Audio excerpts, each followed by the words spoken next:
This is Steve from Boxing UK in association with Supreme CBD. Sean O'Hagan, last time we spoke, you didn't have that smile on your face. What's it like tonight? No, well listen, you have your ups and you have your downs, don't you? So tonight's one of the ups, if you like. Can you talk us through it? It was crazy 4 rounds and then Reece seemed to get on his boxing skills. Yeah, listen, we knew it'd be first 3 rounds, they were studying and they were toe to toe, weren't they? Yeah. And neither of them had taken a backward step. And that's not kind of what we planned for, so...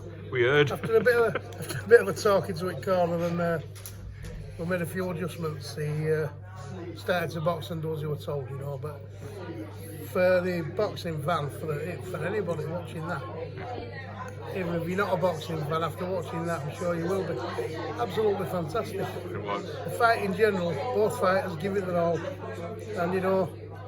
What a night of boxing. The entire production, absolutely superb. It was.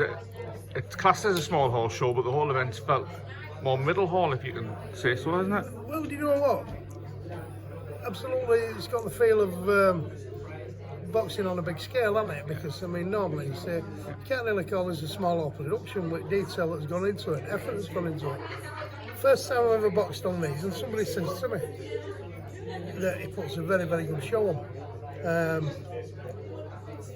I'd never heard of him, I'd never been to one, but somebody said he puts a cracking show together. And you know what they have? Right from the very start, from the press day that were held down in Sheffield, right up until tonight.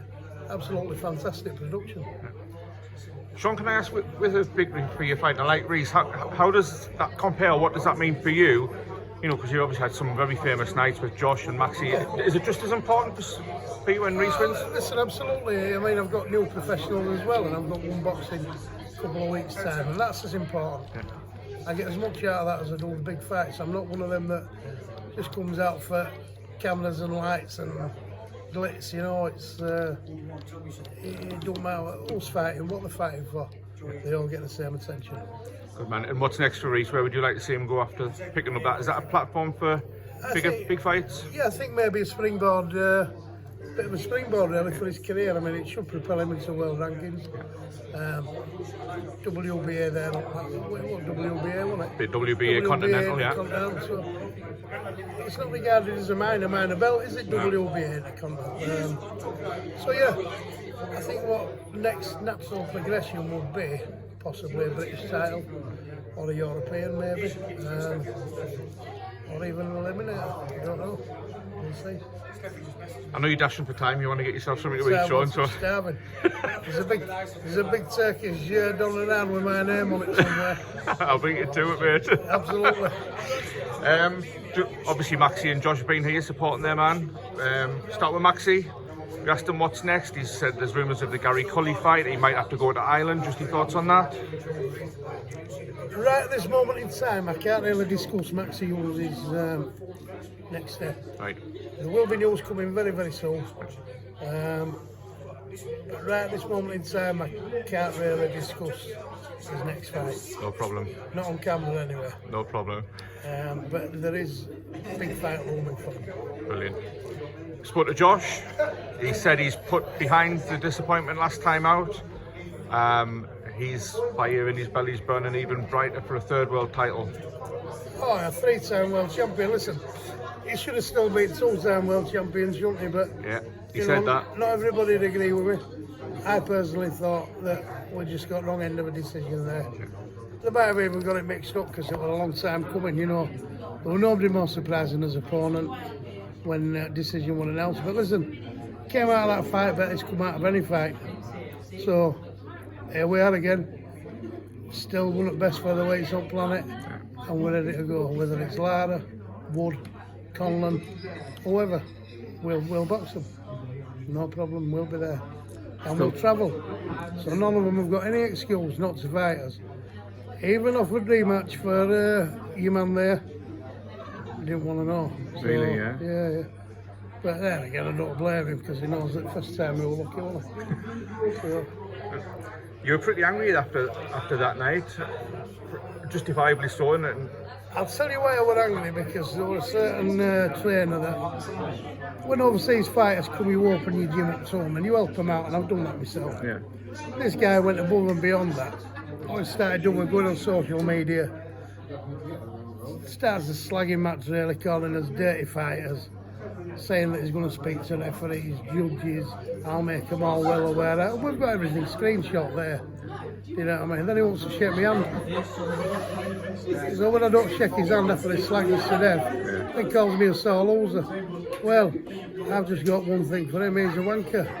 And that's it. You don't shake hands with somebody you don't fucking like, do you? No, you don't. There you go. I hope I get a handshake at the end of this show. So, no, of course you will. No, listen, I don't pay no attention. These are always people that they have to do things like this to get a bit of recognition because nobody knows them otherwise. Yeah. They'll go down with journeymen and they'll do all, but it's not about the boxer, it's about them. Because they're all over Twitter, Facebook, social media, and they like to be heard, but no fucker listens to them, apart from their own kind. So that's why they do it.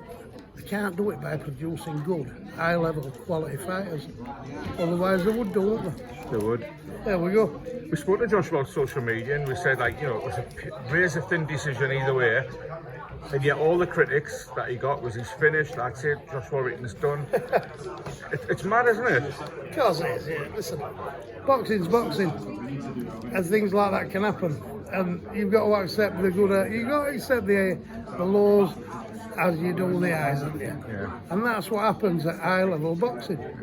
Well-level boxing, nothing surprises me, nothing ceases to amaze me with that, you know.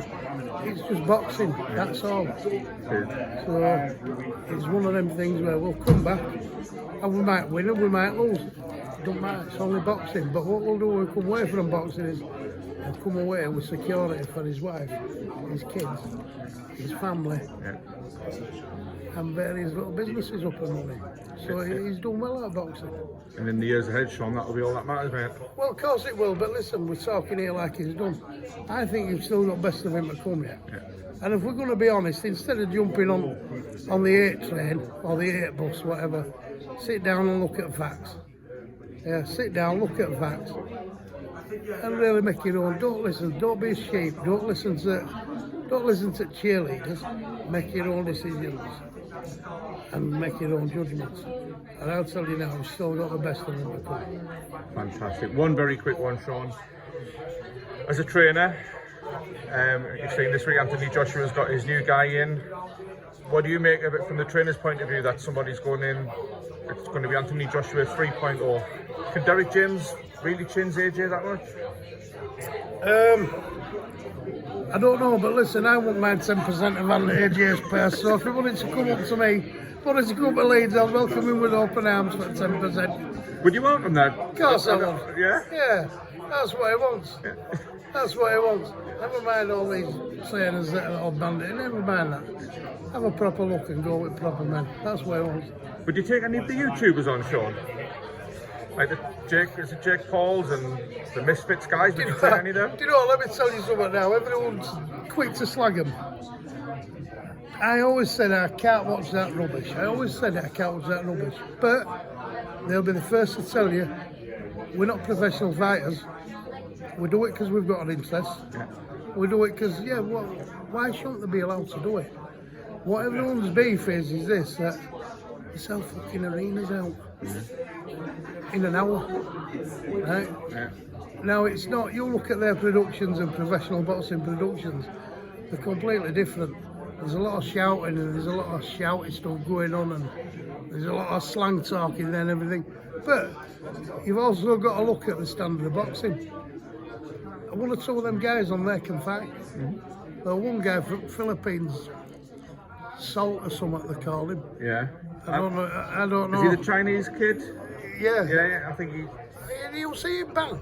You'll see that. He can bang. I've seen the clip on Twitter of him knocking somebody out, yeah. You know, there were a few things on there. Now, I only watched it because my grandson, who's 11, watches these guys on his telly upstairs. Yeah.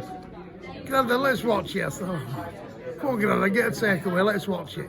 So we did. Do you know what? It was all right. It was fun. It was fun. I mean, at the end of the night, I was like, oh, what have I done? You know what I mean? But it was good fun. Yeah. Sorry, Sean.